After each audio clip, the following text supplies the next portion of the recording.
নমস্কার। তো finally Siddharth মালহোত্রার upcoming cinema যোদ্ধা, যেটা টিজার কিছুক্ষণ আগে ড্রপ আউট করা হয়।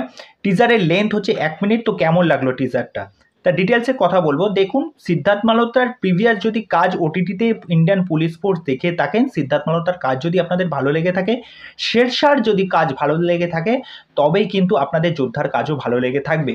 তাই এই টিজারের মধ্যে যে প্রিমিয়াম ব্যাপারটা আছে আর টিজারটাকে যেভাবে সুন্দরভাবে এডিট করা হয়েছে, এটা দেখতে খুব ভালো লাগছে। দেখবেন যখন সিদ্ধার্থ মালহোত্রার যখন এন্ট্রিটা হচ্ছে, ওই এন্ট্রির জায়গা থেকে প্রত্যেকটা ফ্রেমে সিদ্ধার্থকে কিন্তু দুর্দান্ত লাগছে। সেই যে অ্যাকশনগুলো করছে, হ্যান্ড টু হ্যান্ড ফাইট করছে বা বন্দুক চালাচ্ছে, তার যে চোখ মুখের এক্সপ্রেশন, ফাইটগুলো কিন্তু দারুণ লাগছে এখানে।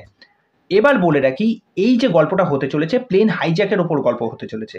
এবার আমরা যদি একটু পেছনে চলে যাই, তা হিন্দি সিনেমায় এরকম হাইজ্যাকের ওপর গল্প কিন্তু দুখানা আমি স্পেশালি দেখেছি, জানি না আপনারা দেখেছেন কিনা।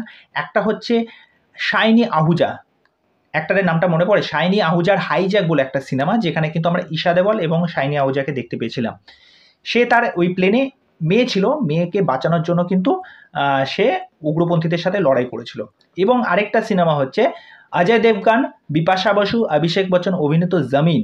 জমিন সিনেমাটাও দেখবেন, ওই এই রিলেটেডে হাইজ্যাক হয়েছিল, প্লেন হাইজ্যাককে কেন্দ্র করে। তা ওখানে গল্পটা খুব সুন্দর ছিল, কিভাবে প্লেন হাইজ্যাক করা হবে, কবে ডেট হবে, তারা সেই প্ল্যানিং করছিল। তারপরে যারা হচ্ছে এয়ারপোর্টে যারা গ্রাউন্ড স্টাফ আছে, তারা এই উগ্রবাদীদের সাথে যুক্ত ছিল, সেখানে বোম প্ল্যান করা হয়েছিল। তা যাই হোক, ওই সিনেমাটা যারা দেখেছেন তারা ওই সিনেমাটা তাদের অনেকেরই ভাল লাগবে। এবার এটার যতক্ষণ না যোদ্ধার যতক্ষণ না ট্রেলার আসছে, ততক্ষণ কিন্তু বোঝা যাবে না। কিন্তু টিজার দেখে যা বোঝা যাচ্ছে, তো এখানে সিদ্ধার্থ মালহোত্রাই ওয়ান অ্যান্ড অনলি। কেননা সে যে কমান্ডো, সে যে একজন যোদ্ধা, তা সে গিয়ে পুরো এই মিশনটাকে হয়তো এক্সিকিউট করবে, সে সমস্ত প্যাসেঞ্জারদের রেস্কিউ করবে। তা এখানে সিদ্ধার্থ ছাড়াও আমরা দুজনকে দেখতে পাচ্ছি। একজন হচ্ছে দিশা পাটানি, যে হচ্ছেন এখানে এয়ার হোস্টেস, আর আরেকজন হচ্ছে রাশি খান্না, সাউথের। তা সেই বিমান সংস্থার কোনো একটা অফিসিয়াল কাজে যুক্ত আছেন।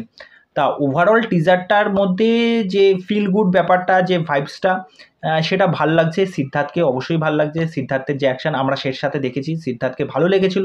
ট্রেলারটা আসলে বোঝা যাবে যে এটার গল্পটা কি হতে চলেছে।